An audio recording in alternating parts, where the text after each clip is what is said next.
know people only watch about 20 to 30 seconds of these videos, so I'm going to go ahead and put my call to action at the beginning. Take a screenshot of this. Then post it wherever it is that you post your content, on all social media platforms with a question mark saying, I need answers. Then call whatever representative that represents you when it comes to that big, beautiful, not so beautiful bill and demand that they vote it down. These are the reasons why Taco Bone Spurs declared war on LA. Let us not get it twisted. This war on LA, this escalation by him, it was a welcome distraction for him. Pinpoint precision to get everybody else to not pay attention to the things that they don't want us to pay attention to. Now, before someone jumps in the comments saying that we need to pay attention to ICE raids as well, I 100% agree with you. This whole ICE raid situation is a travesty that was warned about, but a travesty. I think it's funny that they're still trying to push this they're illegal standpoint. All undocumented people are not illegal. Why do I know that? Because they are getting them at their court dates. If they were illegally here in the country with absolutely no documents whatsoever, they wouldn't have a court date. They are getting these people at their court dates, at their children's graduations, in hospitals. And you know what the telltale sign is? These people who are cheering these raids on say that these undocumented immigrants are taking from the government and not giving anything back, not paying taxes, not doing anything to better the community. But then why is the IRS helping ICE? How would the IRS be able to help if the undocumented workers didn't pay taxes? Square that up with me.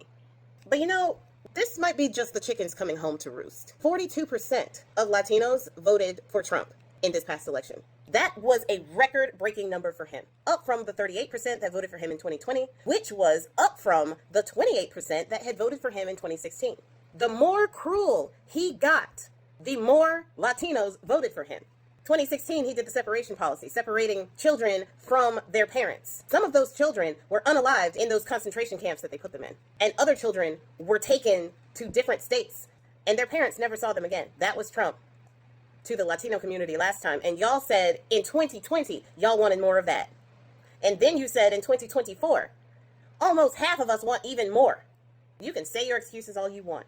When black people tried to warn you, and history had shown you that this was going to happen, and you thought that he wasn't going to touch the documented people. You thought you were better than the undocumented people, and that you can vote your way into proximity to power. How is that going for you? He's already gotten permission to revoke the legal status of people who were here legally. And the people that he's picking up, it doesn't matter if they're here legally or not. They won't know about it because they're just kidnapping them off the street and not giving them any due process. So he won't know if you're legal or not. You know how they tell that they want you deported to a country you've probably never been to because they don't even care to find out? It ain't paperwork. They're sending people to South Sudan, a war zone. It's not as if people that understand the assignment didn't try to tell you what was going to happen. And I'm not just talking about the Latinos here. I'm talking to anybody who was indifferent to these administrations. People that voted for 47 because we needed a change in the system. Is this the change you were talking about? People that didn't vote at all because they didn't see a difference in the administrations. Honestly, y'all are the worst to me. That shows not only a lack of knowledge, a lack of the pursuit of knowledge. It shows a lack of critical thinking skills, of foresight, a lack of discernment. It showed that you didn't care enough about yourself, your friends, your family, your future, or the future of your children to give a damn to spend 5 minutes in a voting booth, to vote against the fascism that we knew was coming. The indifference that people had towards other people's suffering. And the thing is, I go on lives a lot and I listen to these MAGA supporters and I listen to the reasons why they feel the way they do and the reasons why they voted the way they voted.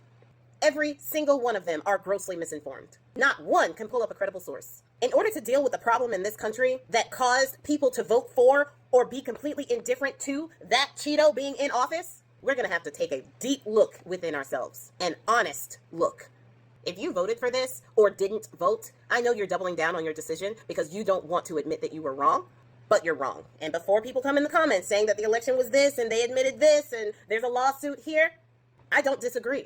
But my opinions on the people that voted for this and the people that didn't vote stand. Because without them, it wouldn't have been close enough to take. It needed to be a landslide. And it should have been given the options. But people looked at an educated, overqualified black woman and then the 34-count white felon found liable of SA. And they found equality. Or they found that the white man was the better option. What's going on in LA is on all of your hands. I hope you're proud of yourself. And I hope for your sake the hell you believe in is fake, because you have a front row seat on that bus.